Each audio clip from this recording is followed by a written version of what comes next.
All right, chapter 8. The body of Arthur Dent spun. The universe shattered into a million glittering fragments around it, and each particular shard spun silently through the void, reflecting on its silver surface some single, searing holocaust of fire and destruction. And then the blackness behind the universe exploded, and each particular piece of blackness was the furious smoke of hell. And the nothingness behind the blackness behind the universe erupted, and behind the nothingness, behind the blackness, behind the shattered universe was at last the dark figure of an immense man speaking immense words. These, then, said the figure, speaking from an immensely comfortable chair, were the Cricket Wars, the greatest devastation ever visited upon our galaxy. What you have experienced. Slarty Bartfast floated past, waving. It's just a documentary, he called out. This is not a good bit. Terribly sorry. Trying to find the rewind control. Is what billions upon billions of innocent...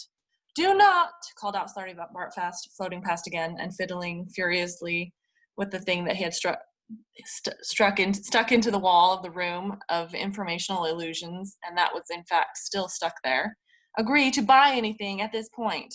People, creatures, your fellow beings. Music swelled. Again, it was immense music, immense chords. And behind the man, slowly, 3 tall pillars began slowly to emerge out of the immense swirling mist. Experienced, lived through, or, more often, failed to live through. Think of that, my friends. And let us not forget. And in just a moment, I shall be able to suggest a way that will help us always to remember that before the Cricket Wars, the galaxy was that rare and wonderful thing, a happy galaxy. The music was going bananas with immensity at this point.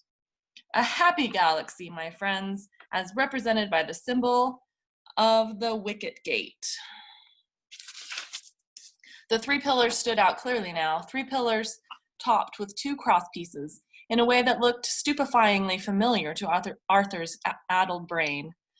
The 3 pillars, thundered the man. The steel pillar, which represents the strength and power of the galaxy. Searchlights seared out and danced crazy dances up and down the pillar on the left that was made of steel or something very like it. The music thumped and bellowed. The plastic pillar, announced the man, representing the forces of science and reason in the galaxy. Other searchlights played exotically up and down the right-hand transparent pillar, creating dazzling patterns within it, and a sudden, inexplicable craving for ice cream in the stomach of Arthur Dent. And, the thunderous voice continued, the wooden pillar, representing... And here the voice became just very slightly hoarse with wonderful sentiments. The forces of nature and spirituality. The lights picked out the central pillar. The music moved bravely up into the realms of complete unspeakability. Between them, supporting, the voice rolled on, approaching its climax, the golden veil of prosperity and the silver veil of peace. The whole structure was now flooded with dazzling lights, and the music was now, fortunately, gone, far beyond the limits of the discernible. At the top of the 3 pillars, the 2 brilliantly gleaming veils sat and dazzled. There seemed to be girls sitting on top of them, or maybe they were meant to be angels. Angels usually are represented as wearing more than that, though. Suddenly there was a dramatic hush in what was presumably meant to be the cosmos, and a darkening of the lights. There is not a world, thrilled the man's expert voice, not a civilized world in the galaxy where this symbol is not revered even today. Even in primitive worlds, it persists in racial memories. This is what the forces of cricket destroyed, and this it is that now locks their world away till the end of eternity. And with a flourish, the man produced in his hands a model of the Wicket Gate. Scale was terribly hard to judge in this whole extraordinary spectacle, but the model looked as if it must have been about 3 feet high. Not the original key, of course. That, as everyone knows, was destroyed, blasted into the ever-whirling eddies in the space-time continuum, and lost forever. This is a remarkable replica, hand-tooled by skilled craftsmen, lovingly assembled using ancient craft secrets into a memento you will be proud to own, in memory of those who fell, and in tribute to the galaxy, our galaxy, which they died to defend. Slarty Bartfast floated past again in this moment. Found it, he said. We can lose all this rubbish. Just don't nod, that's all. Now let us all bow our heads in payment, intoned the voice, and then said it again, much faster and backward.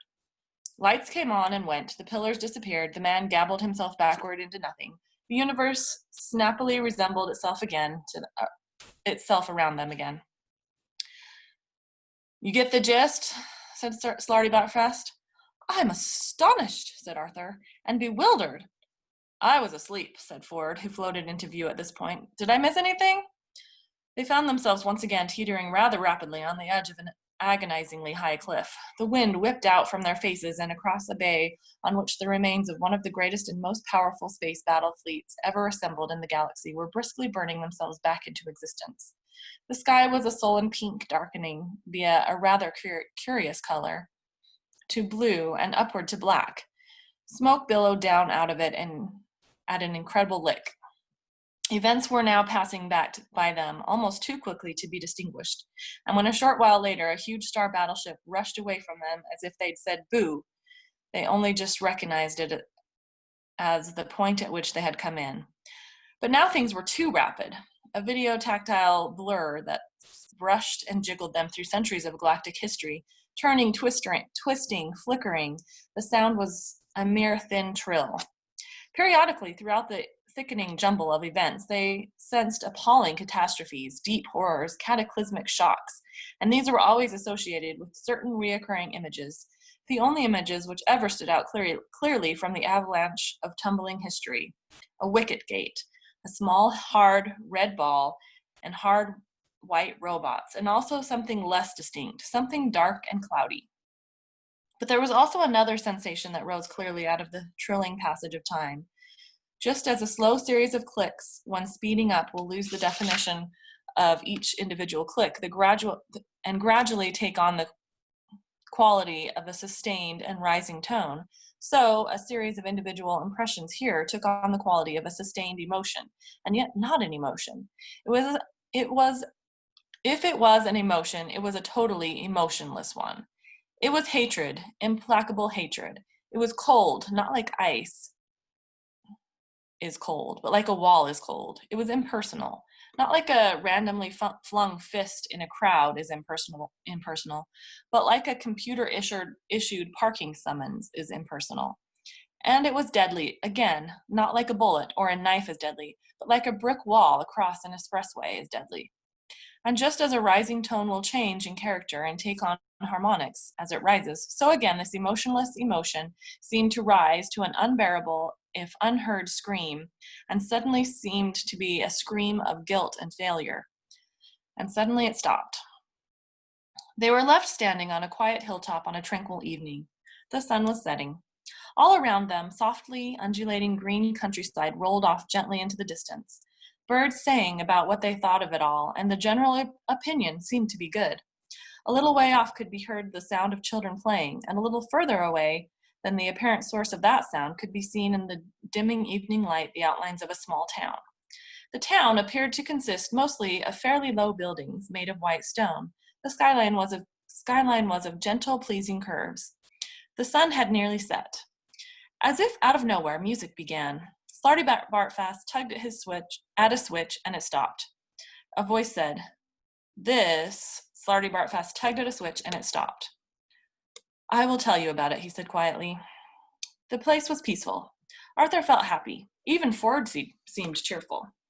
They walked a short way in the direction of the town, and the informational illusion of the grass was pleasant and springy under their feet, and the informational illusion of the flowers smelled sweet and fragrant. Only Slartibartfast seemed apprehensive and out of sorts. He stopped and looked up. It suddenly occurred to Arthur that coming as this did at the end, so to speak, or rather the beginning of all the horror that they had just blurrily experienced, something nasty must be about to happen. He was distressed to think that something nasty could happen to somewhere as idyllic as this. He too glanced up. There was nothing in the sky. "They're not about to attack here, are they?" he said. He realized that this was merely a recording he was walking through, but he still felt alarmed.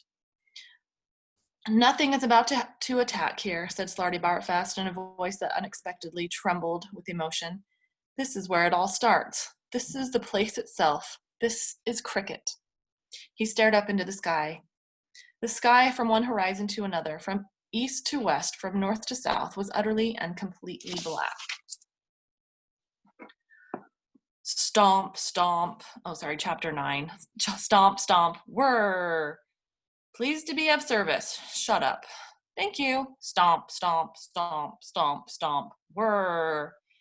Thank you for making a simple door very happy. Hope your diodes rot. Thank you. Have a nice day. Stomp, stomp, stomp, stomp. Whirr. It is my pleasure to open for you. Zark off. And my satisfaction to close again with the knowledge of a job well done. I said Zark off. Thank you for listening to this message. Stomp, stomp, stomp, stomp. Whoop. Zaphod stopped stomping. He had been stomping around the Heart of Gold for days, and so far no door had said whoop to him. He was fairly certain that no door had said whoop to him now. It was not the sort of thing doors said. Too concise. Furthermore, there were not enough doors. It sounded as if 100,000 people had said whoop, which puzzled him because he was the only person on the ship. It was dark. Most of the ship's non-essential systems were closed down. It was drifting idly in a remote area of the galaxy, deep in the inky blackness of space. So which particular 100,000 people would turn up at this point and say a totally unexpected whoop? He looked about him, up the corridor and down the corridor. It was all in deep shadow. There were just the very dim pinkish outlines to the doors that glowed in the dark and pulsed whenever they spoke through it, though he had tried every way he could to think of stopping them. The lights were off so that his heels could avoid looking at each other, his heads could avoid looking at each other because neither of them was currently a particularly engaging sight, nor had they been since he had made the error of looking into his soul. It had indeed been an error. It had been late one night, of course. It had been a difficult day, of course. There had been soulful music playing on the ship's sound system, of course. And he had, of course, been slightly drunk. In other words, all the usual conditions that bring on a bout of soul-searching had applied, but it had nevertheless clearly been an error. Standing now, silent and alone in the dark corridor, he remembered the moment and shivered. His one head looked one way and his other the other, and each decided that the other way was the way to go. He listened but could hear nothing. All there had been was the whoop. It seemed an awfully long way to bring an awfully large number of people just to say one word. He started nervously to edge his way in the direction of the bridge. There at least he would feel in control. He stopped again. The way he was feeling, he didn't think he was an awfully good person to be in control.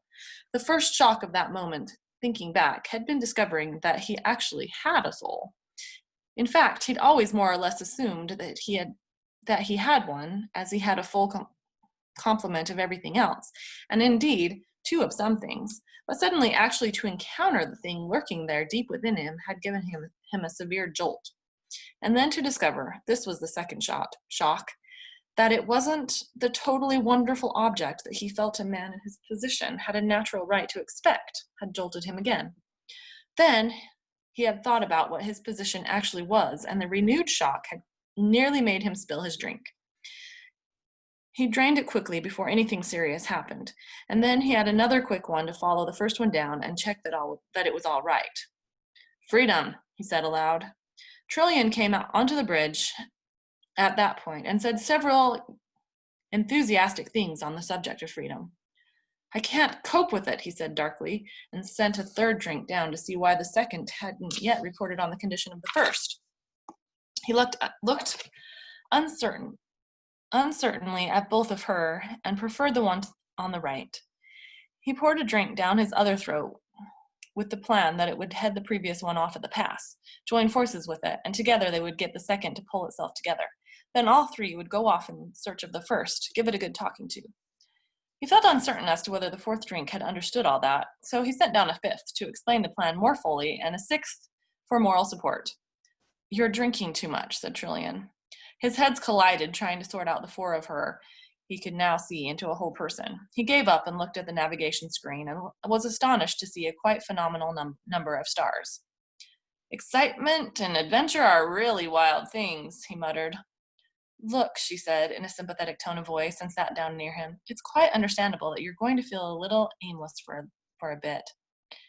He boggled at her. He had never seen anyone sit on their own lap before. Wow, he said. He had another drink.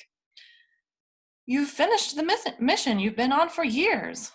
I haven't been on it. I've tried to avoid being on it. You've still finished it. He grunted. There seemed to be a terrific party going on in his stomach. I think it finished me, he said. Here I am, Zaphod Beeblebrox. I can go anywhere, do anything. I have the greatest ship in the known sky, a girl with whom things seem to be working out pretty well. Are they?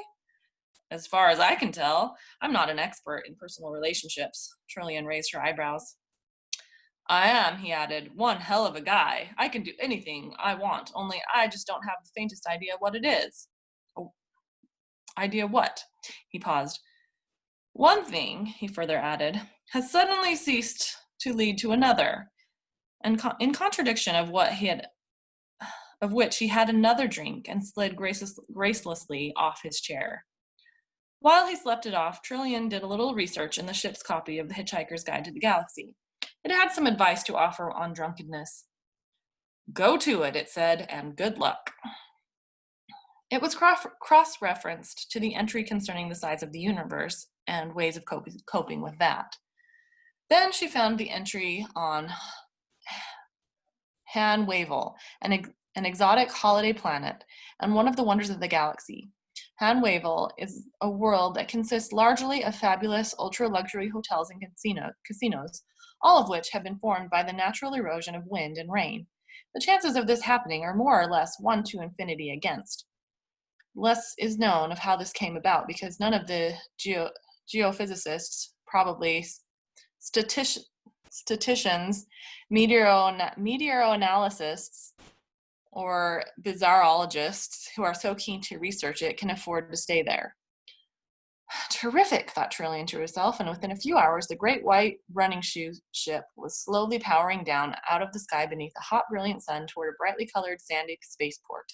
The ship was clearly causing a sensation on the ground, and Trillian was enjoying herself.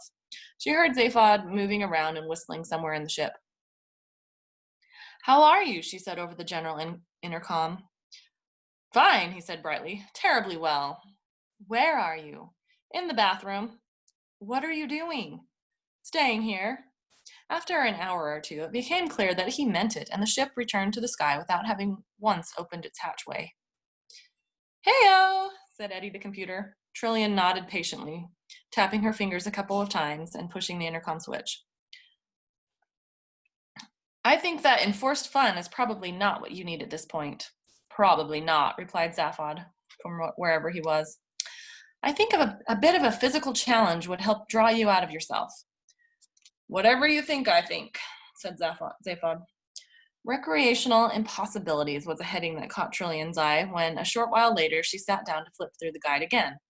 And as the Heart of Gold rushed at improbable speeds in an indeterminate direction, she sipped a cup of something undrinkable from the Neuromatic drinks dispenser and read about how to fly.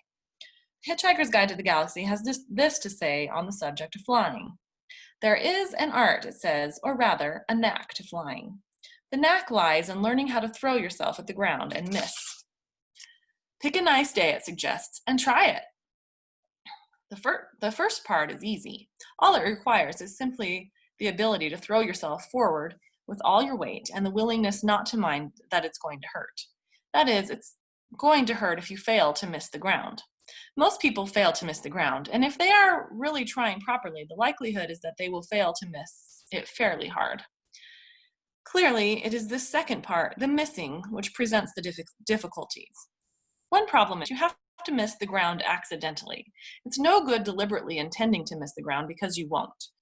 You have to have your attention suddenly distracted by something else when you're halfway there so that you are no longer thinking about falling or about the ground or about how much it's going to hurt if you fail to miss it. It is notoriously difficult to prise your attention away from these three things during the split second you have at your disposal. Hence, most people's failure and their eventual disillusionment with this exhilarating and spectacular sport. If, however, you are lucky enough to have your attention momentarily distracted at the crucial moment by, say, a gorgeous pair of legs, tentacles, uh, pseudopodia, according to philium and or personal inclination, or a bomb going off in your vicinity, or by suddenly spotting an extremely rare species of beetle crawling along a nearby twig, then, in your astonishment, you will miss the ground completely and remain bobbing just a few inches above it, in what might seem to be a slightly foolish manner. This is a moment for superb and delicate concentration. Bob and float, bob and float, float and bob. Ignore all considerations of your own weight and simply let yourself waft higher. Do not listen to what anybody says to you at this point because they are unlikely to say anything helpful. They are most likely to say something along the lines of, "Good God, you can't possibly be flying." They are more likely to, it is vitally important not to believe them, or they will suddenly be right. Waft higher and higher. Try a few swoops, gentle ones at first, then drift above the treetops, breathing regularly. Do not wave at anybody. When you have done this a few times, you will find the moment of distraction rapidly becomes easier and easier to achieve. You will then learn all sorts of things about how to control your flight, your speed, your maneuverability, and the trick usually lies in not thinking too hard about whatever you want to do, but just allowing it to happen as if it were going to anyway. You will also learn about how to land properly, which is something you will almost certainly screw up, and screw up badly on your first attempt. There are private flying clubs you can join, which help you achieve the all-important moment of distraction. They hire people with surprising bodies or opinions to leap out from behind bushes and exhibit and or explain them at the critical moment.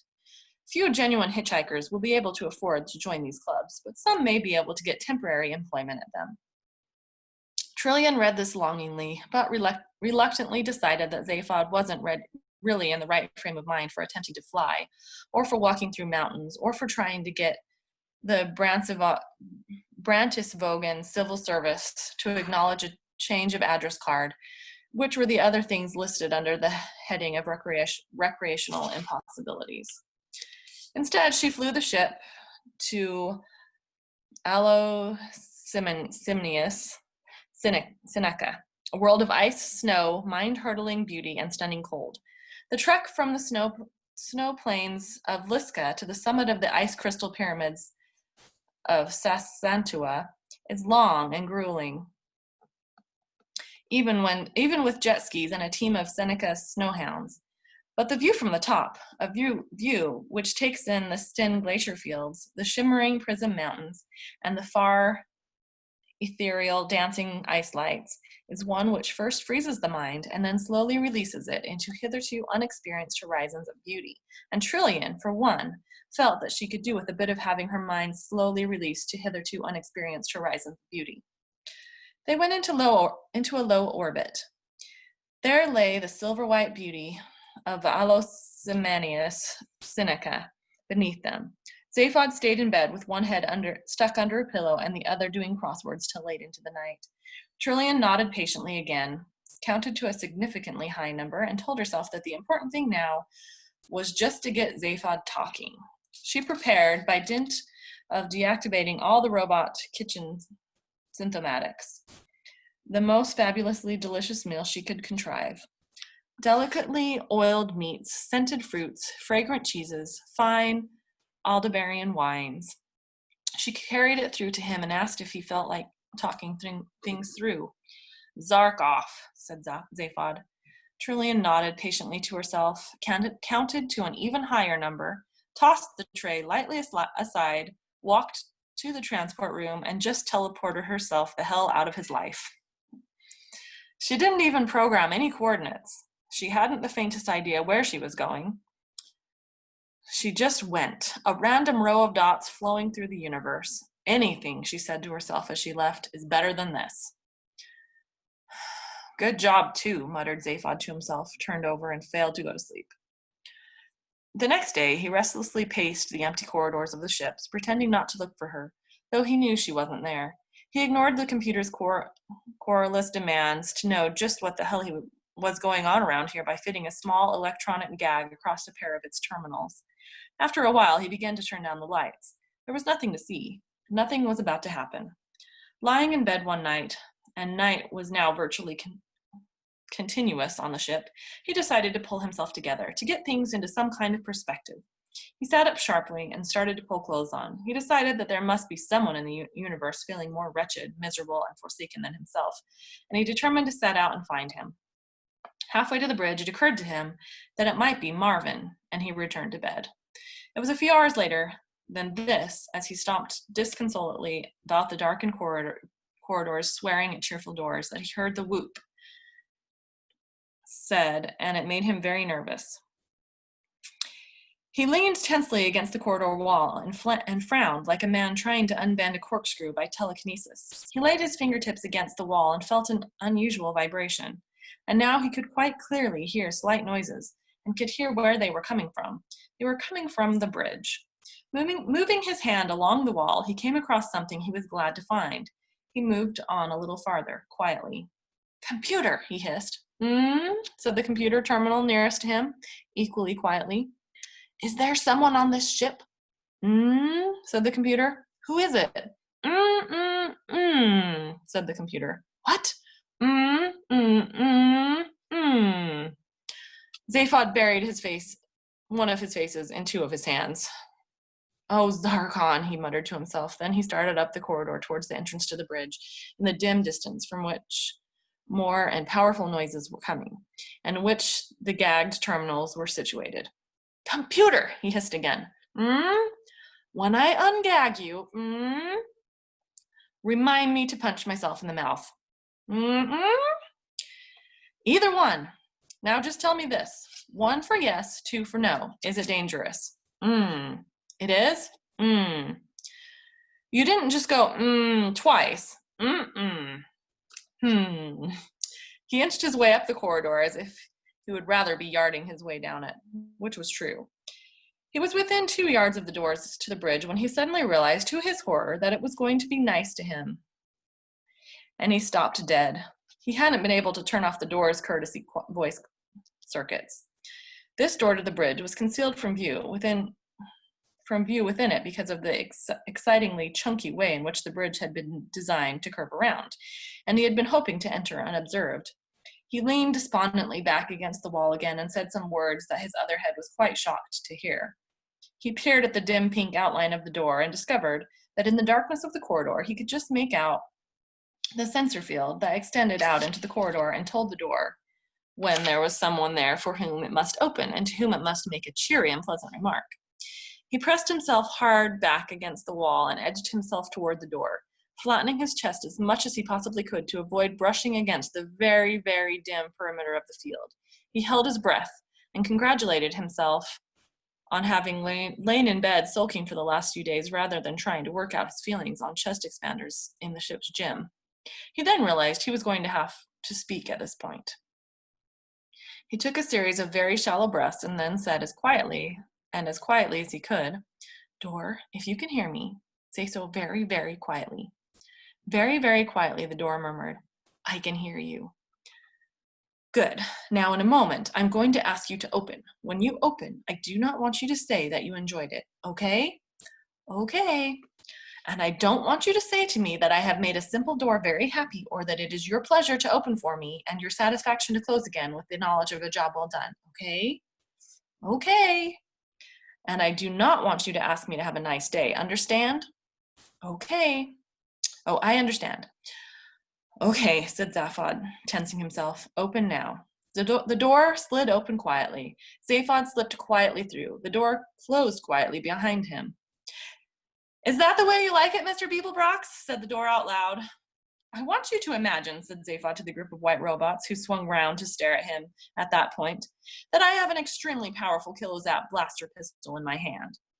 There was an immensely cold and savage silence. The robots regarded him with hideously dead eyes. They stood very still. There was something intensely macabre about their appearance, especially to Zaphod, who had never seen one before or even known anything about them.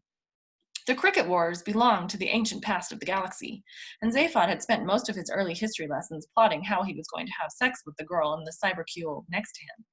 And since his teaching computer had been an integral part of this plot, it had eventually had all its history circuits wiped and replaced with an entirely different set of ideas that had then resulted in its being scrapped and sent to a home for degenerate cybermats.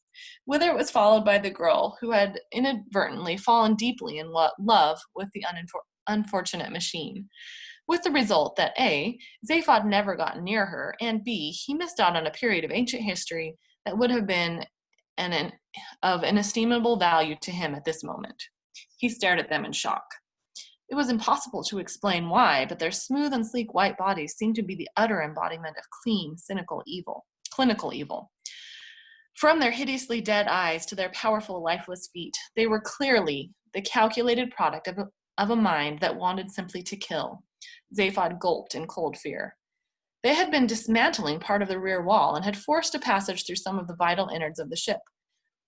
Through the tangled wreckage, Zaphod could see, with a further and worse sense of shock, that they were tunneling toward the very heart of the ship, the heart of the improbability drive that had been so mysteriously created out of thin air, the heart of gold itself.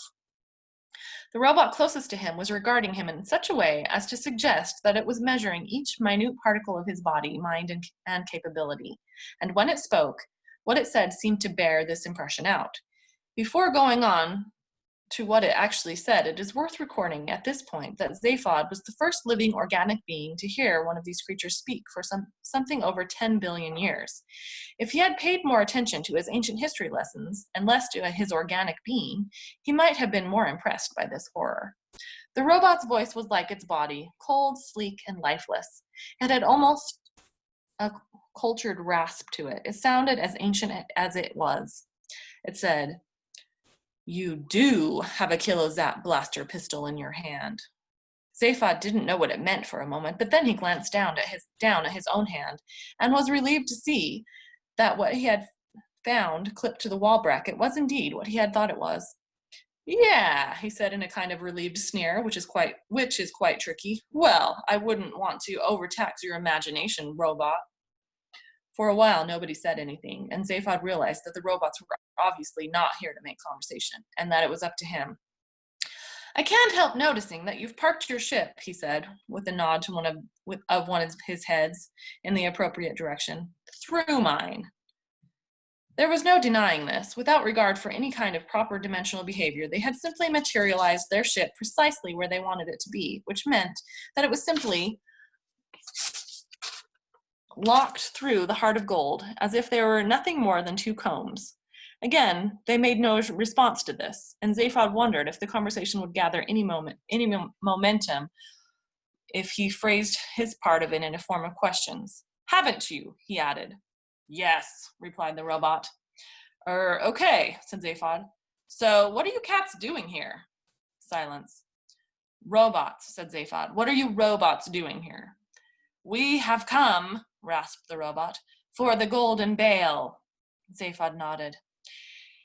He waggled his gun to invite further elaboration. The robot seemed to understand this. "The golden bale is part of the key we seek," continued the robot, "to release our masters from cricket."